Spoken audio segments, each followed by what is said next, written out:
सच्ची कमाई करने वाले, महादानी, दृढ़, कंचन, साक्षी आत्माओं को गॉडली मॉर्निंग। कैसा रहा मिलन? तृप्त करने वाला, सुखदाई, अटेंशन खिंचवाने वाला। क्या कहा बाबा ने? सदा संतुष्ट साक्षी हैं सभी। माया प्रकृति पपेट शो लगती है। कभी कभी शब्द हट गया डिक्शनरी से। स्वपरिवर्तक है ना सभी। समय की रफ्तार दिख रही है ना सभी को। तो राज दुलारो, लाडलो, खुद को आत्मा समझ परमात्मा बाप को याद करो। हमारे बोल, वृत्ति, दृष्टि सब मीठे हों। सदा मुस्कुराते रहो। संतुष्ट मणि बन संतुष्टता की किरणें फैलानी हैं। अब आते हैं आज की साकार मुरली पर।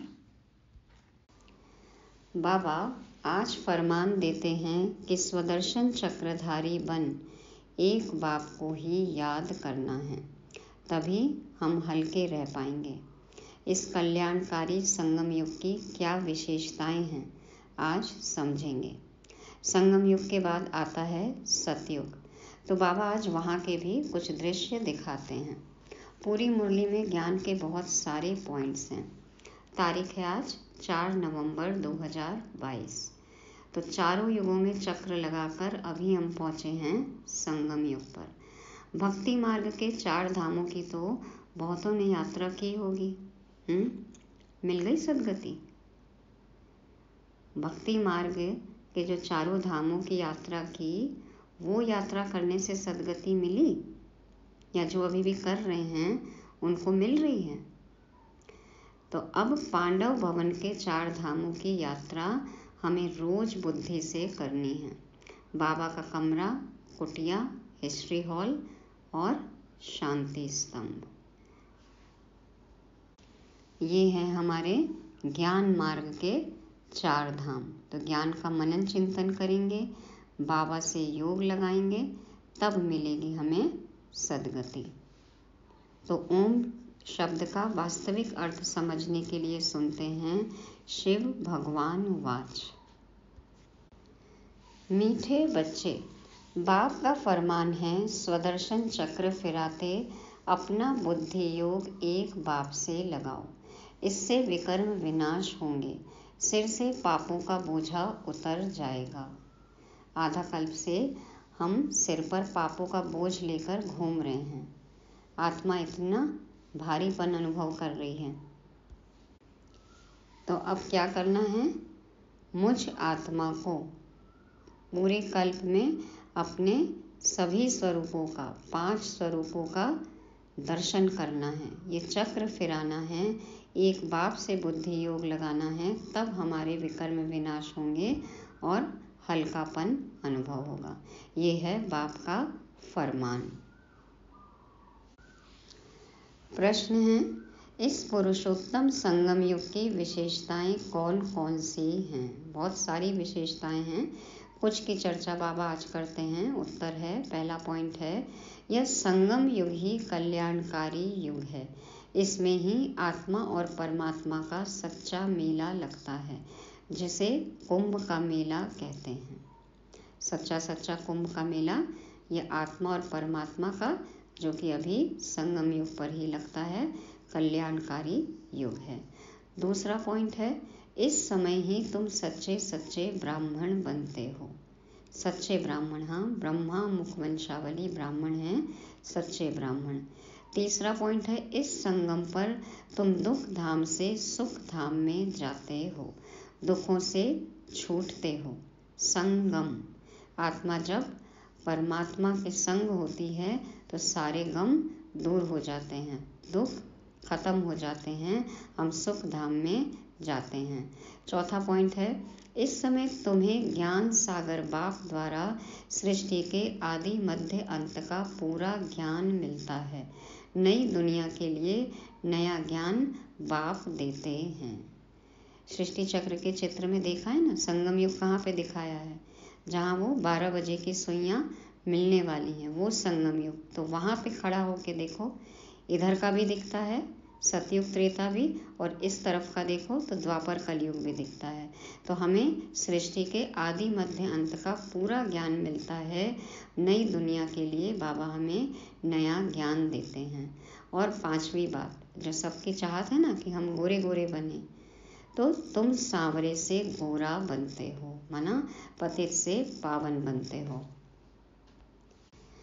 तो बाबा ने बताया कि इस संगम पर ही आत्मा परमात्मा का मिलन होता है, परमात्मा से ज्ञान गंगा निकलती है, और इस ज्ञान गंगा में हम डुबकी लगाते हैं, पावन बनते हैं। ये है सच्चा कुंभ का मेला।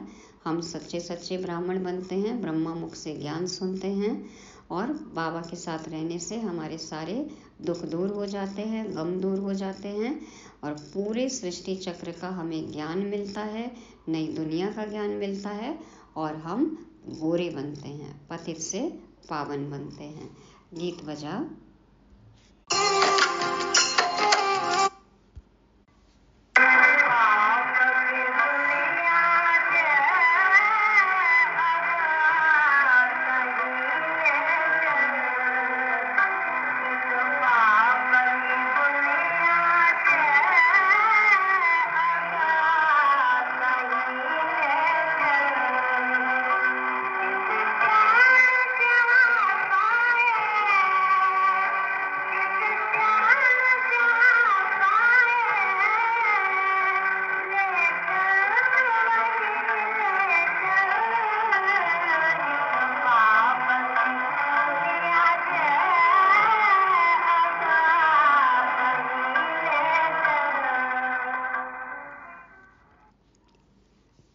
शांति।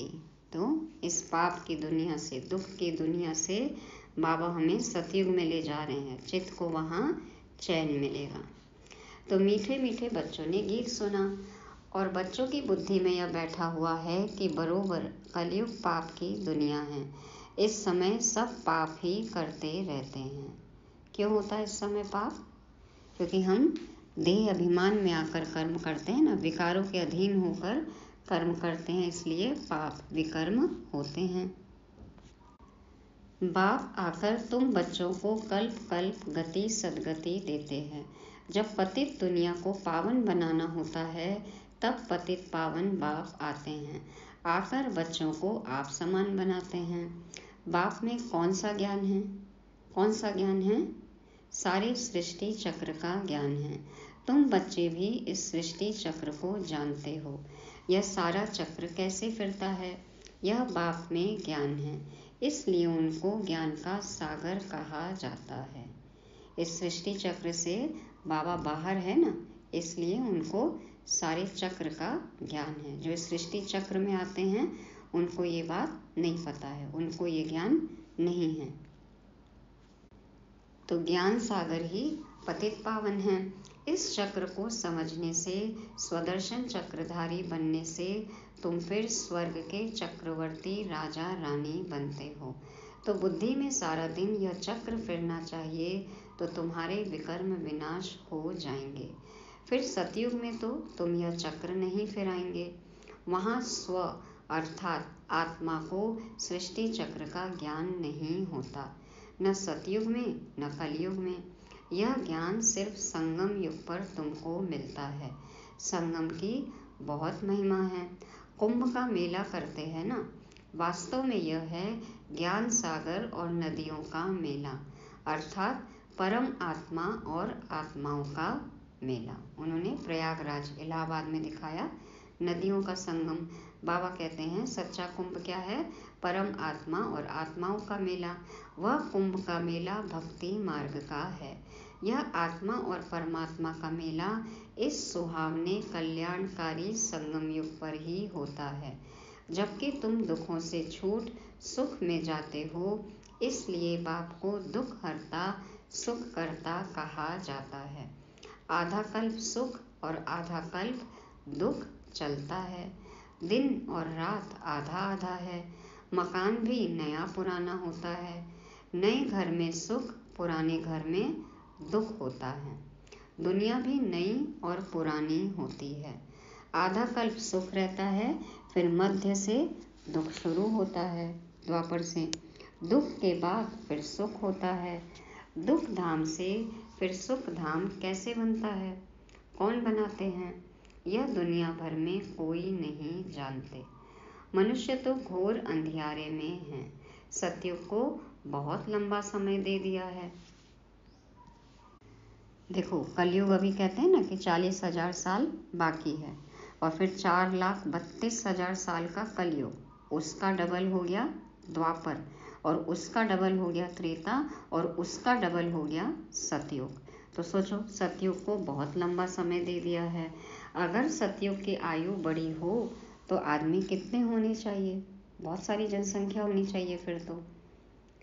वापस तो कोई भी जा नहीं सकते, है ना। एक बार आ गए तो सबको नीचे ही रहना है, पुनर्जन्म लेते ही रहना है, तो जनसंख्या तो बहुत होनी चाहिए, सबको इकट्ठा होना ही है।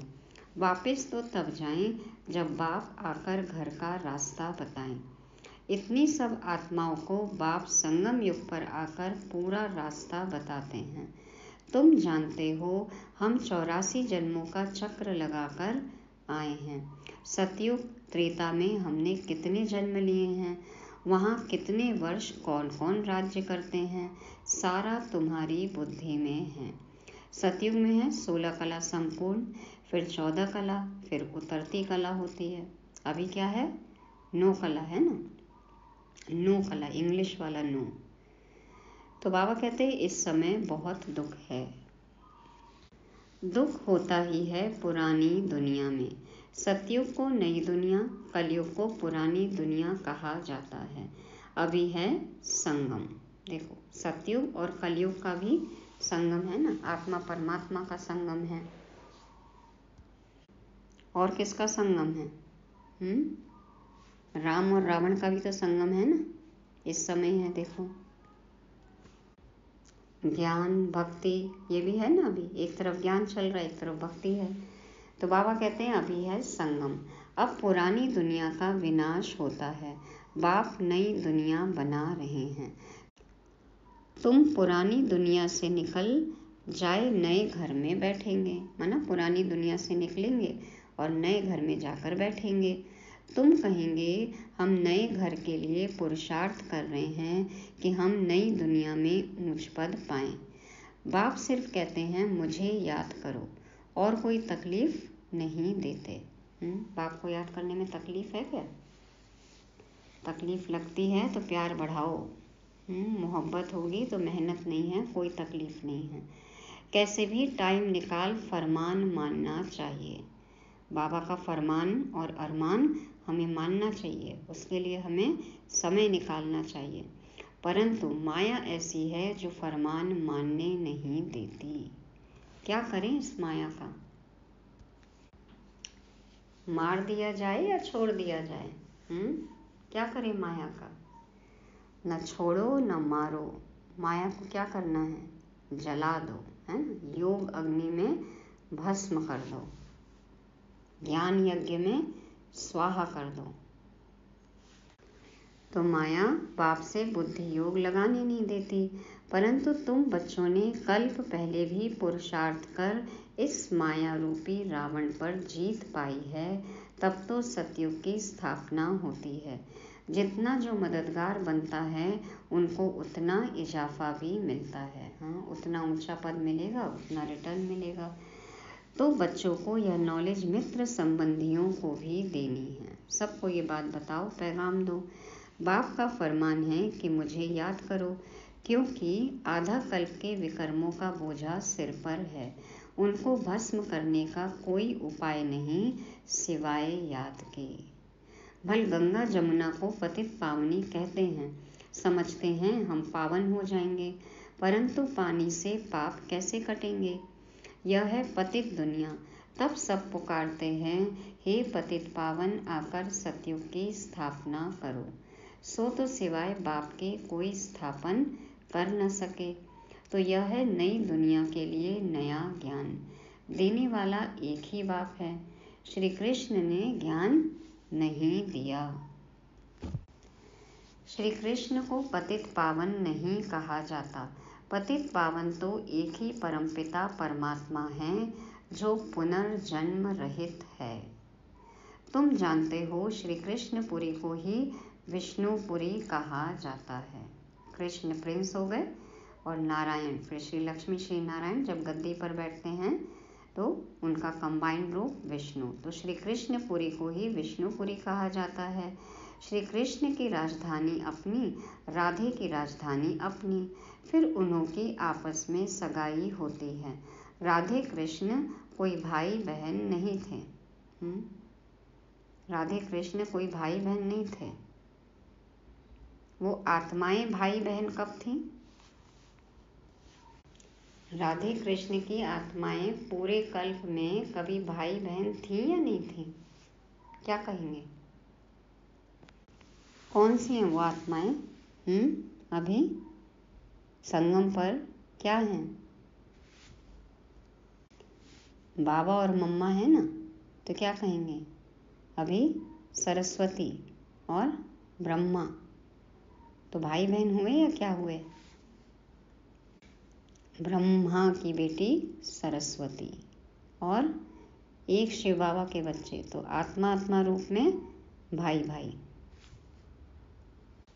और ऐसे कभी हम मानते कि ब्रह्मा बाबा दादा माना हमारे बड़े भाई, तो फिर भाई बहन हुए या नहीं हुए? चलो विचार सागर मंथन करना इस पॉइंट पर।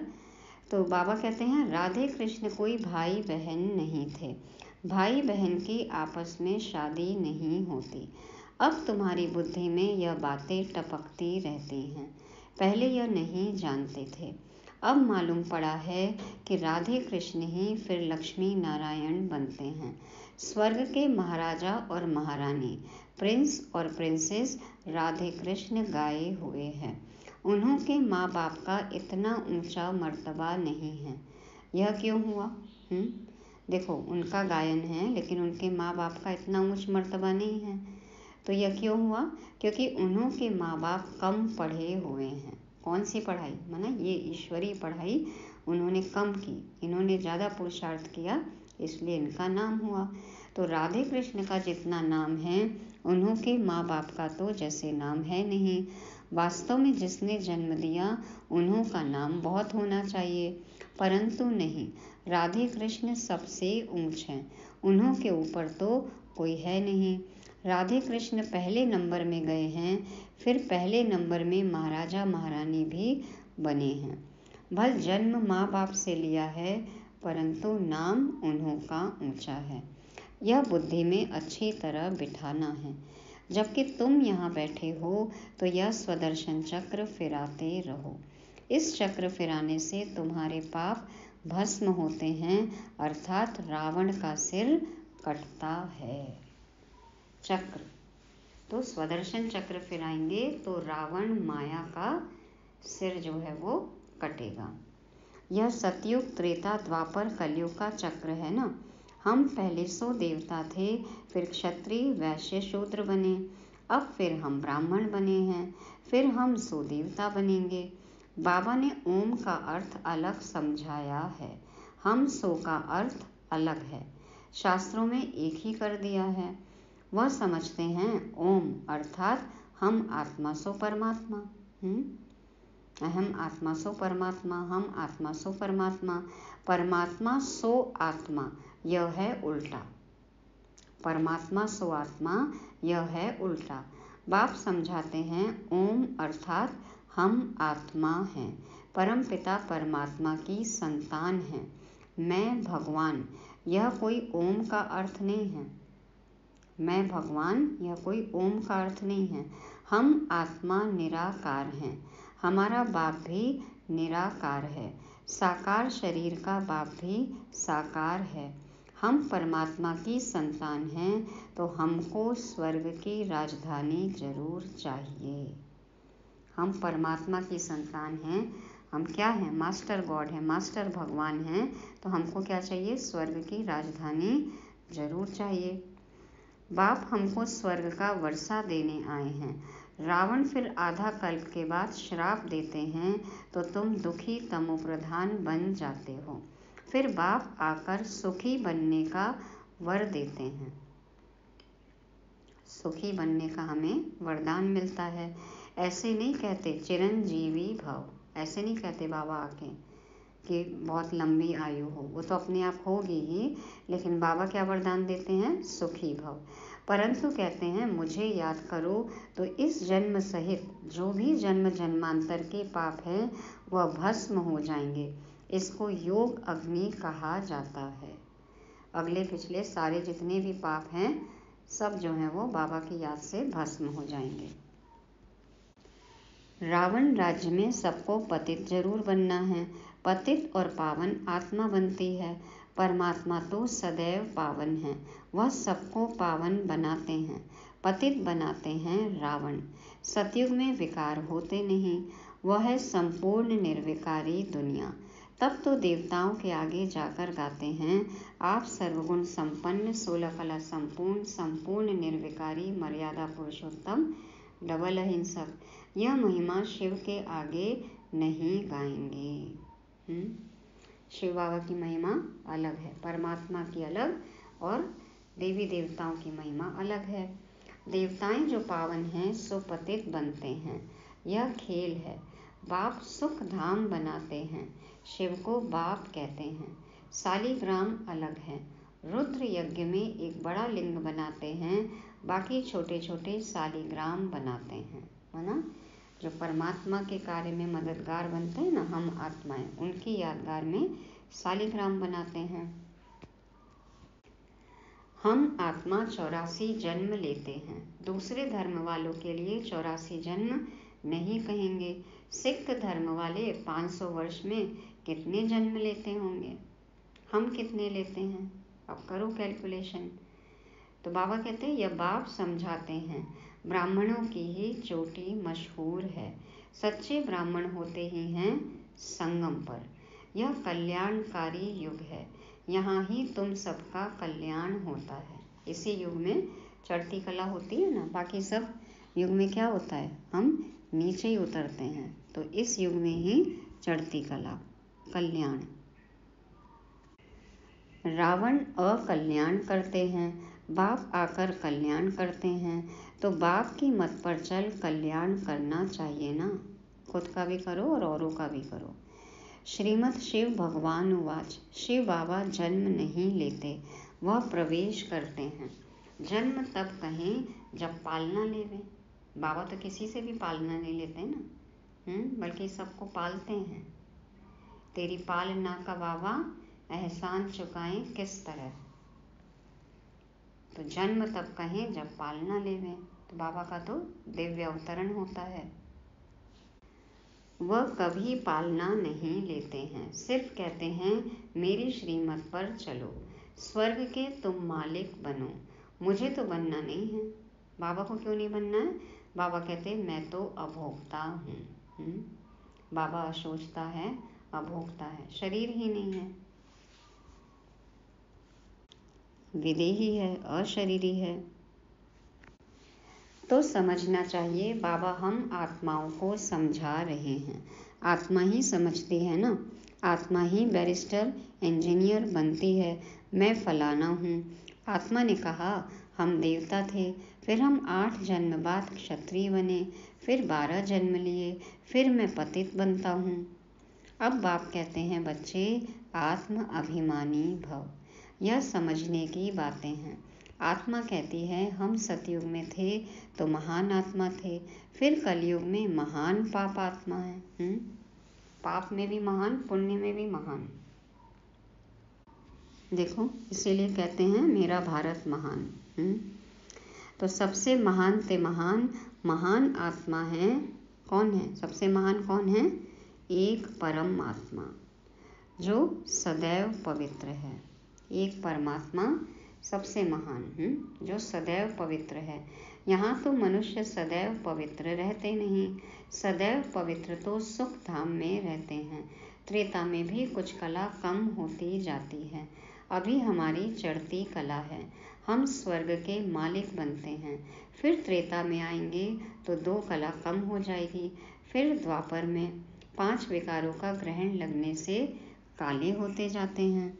अभी बाप कहते हैं इन 5 विकारों का दान दो तो ग्रहण उतर जाए। फिर तुम सतयुगी संपूर्ण देवता बन जाएंगे। 5 विकारों का दान दो तो ग्रहण उतर जाए, फिर तुम सतयुगी संपूर्ण देवता बन जाएंगे। चलो दुनिया में भी मानते हैं ना, राहु केतु का ग्रहण, सूर्य ग्रहण, चंद्र ग्रहण, ये सब के लिए तो भिन्न भिन्न उपाय बताते हैं कि ये करो तो ग्रहण उतरेगा। ये जो पानी ग्रहण है, हाँ पानी ग्रहण समझते हैं, ये जो ग्रहण लगता है ये कैसे उतरेगा? चलो इस पर भी विचार करना सब। तो पहले पहले देह अभिमान छोड़ो, काम विकार का दान दो, अंत में आकर नष्टो मोहा बनना होता है। हमारा लक्ष्य क्या है? नष्टो मोहा, है ना। गीता का भी अंतिम अध्याय 18वां अध्याय, और अंतिम शब्द क्या है? नष्टो मोहा स्मृतिर लब्धा। अभी तुम आत्माओं को स्मृति आई है कि हमने बरोबर 84 जन्म भोगे हैं। द्वापर से रावण ने श्रापित किया है, इसलिए सब दुखी हैं। क्या द्वापर के राजा रानी आदि बीमार नहीं पड़ते होंगे? तो यह भी दुख हुआ ना, ये शारीरिक बीमारी जो है ये भी तो दुख हुआ ना। बाबा कहते यह है ही दुख की दुनिया, सतयुग ही है सुख धाम। तो भगवान की श्रीमत माननी चाहिए ना। बेहद के बाप की जो मत नहीं मानते उन्हें महान कपूत कहा जाता है। आज तो बाबा भर भर के दे रहे हैं। क्या दे रहे हैं बाबा? भर के एक्स्ट्रा ज्ञानामृत मिल रहा है आज तो। बाबा आगे कहते कपूत बच्चे को बाप से क्या वर्षा मिलेगा।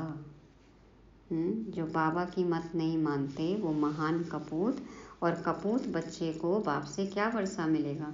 सपूत बच्चे वर्षा भी अच्छा लेते हैं, जो खुद पवित्र बन औरों को पवित्र बनाते हैं। बेहद का बाप आत्माओं को पढ़ाते हैं, हे आत्माएं कानों से सुनती हो?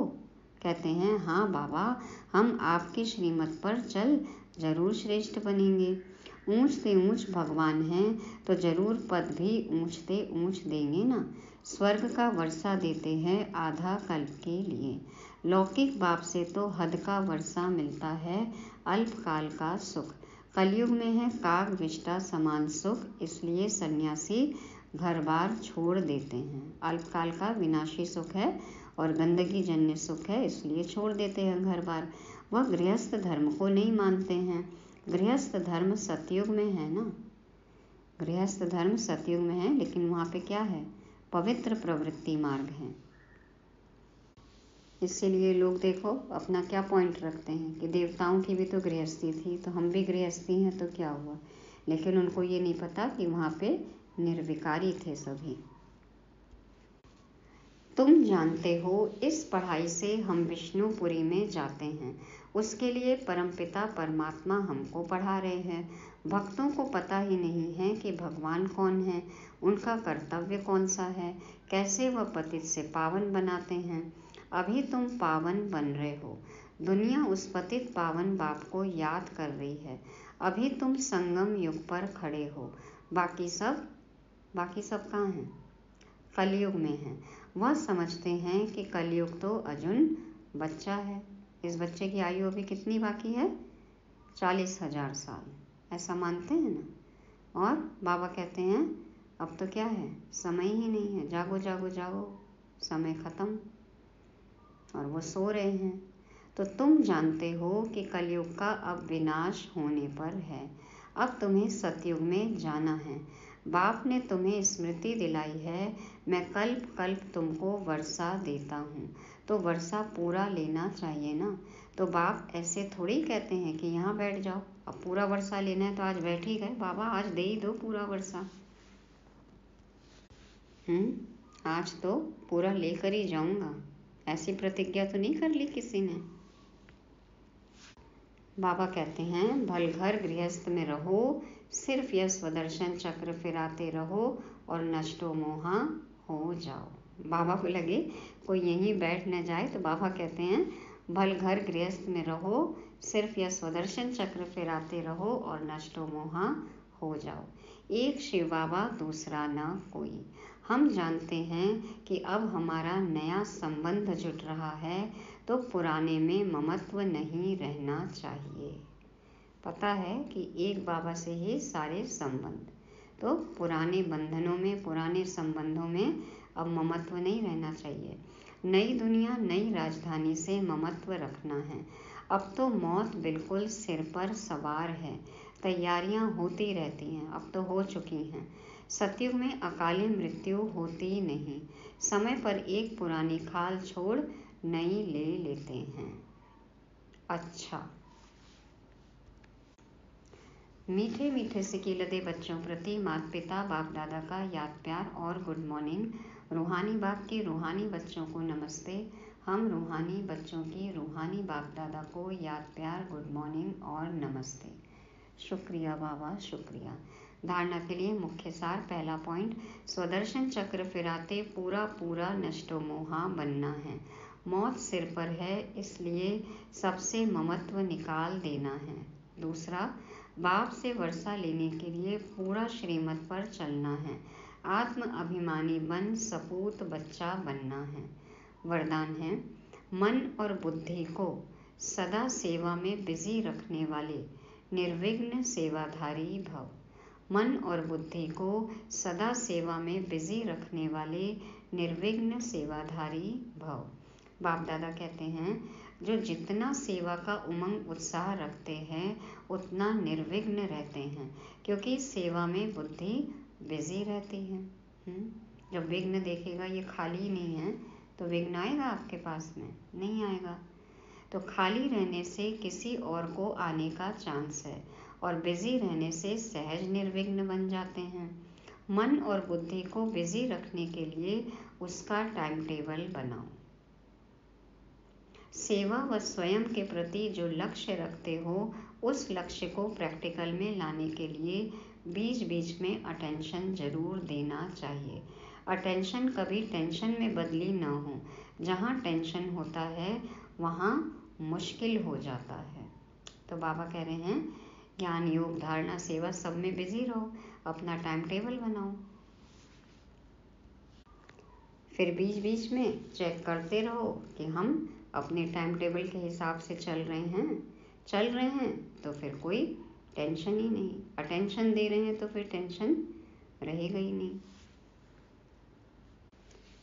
तो ऐसे निर्विघ्न सेवाधारी हमें बनना है। स्लोगन है, सेवा से जो दुआएं मिलती हैं वही तंदुरुस्त रहने का साधन है। सेवा कहते भी है ना कि जब अंत में दवा काम नहीं आएगी तो दुआ ही काम आएगी। तो दुआ से क्या होता है? मन दुरुस्त होगा तो तन अपने आप दुरुस्त हो जाएगा, तो सब कुछ दुरुस्त। और बाबा ने तो इस सीज़न में होमवर्क दिया ही है। अव्यक्त बाप दादा ने इस सीज़न का होमवर्क क्या दिया है? दुआएं दो और दुआएं लो। और इस रविवार जो अव्यक्त मुरली चलने वाली है उसका भी टॉपिक यही है। तो दुआएं कमानी है। अब सुनते हैं मुरली सार। स्वदर्शन चक्रधारी बन निराकार को करो याद, ये है बाप का फरमान। संगम युग में होता है सच्चा कुंभ मेला, शिव परमात्मा देते हैं ज्ञान। मोह के कारण हैं सब दुखी, बाबा ही देते हैं सुख का वरदान। कल्याणकारी युग में श्रीमत पर चल, करो सर्व आत्माओं का कल्याण। ओम शांति।